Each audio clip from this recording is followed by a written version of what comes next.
بسم اللہ الرحمن الرحیم نحمدہ و نصلی علی رسولہ الکریم اما بعد۔ محترم ناظرین کرام، ایک آئی ڈی ہے ایس کے ڈیلائٹ فوڈز، اس سے سوال ہے عمر نام پر ویڈیو بنائیں پلیز۔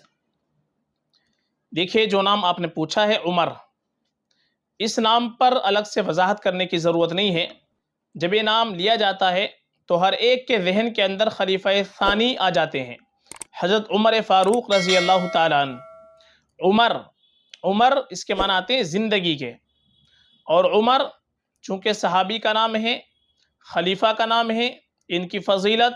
الگ سے بیان کرنے کی ضرورت نہیں ہے۔ اللہ کے نبی صلی اللہ علیہ وسلم کی ایک حدیث ہے کہ اگر میرے بعد کوئی نبی ہوتا، لو کان بعدی نبیا لکان عمر، اگر میرے بعد کوئی نبی ہوتا تو وہ عمر ہوتے،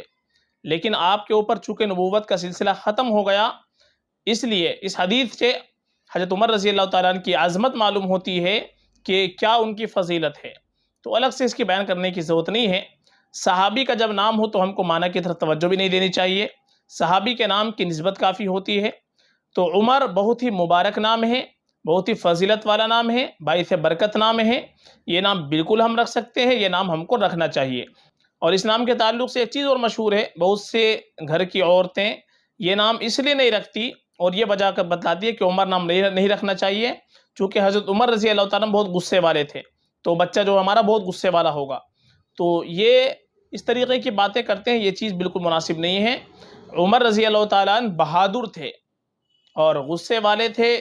والے تھے صرف دشمنوں کے لیے، اپنوں کے لیے نہیں تھے،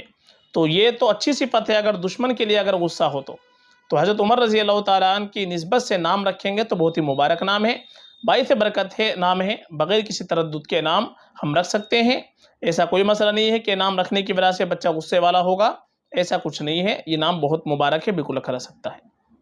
فقط واللہ اعلم۔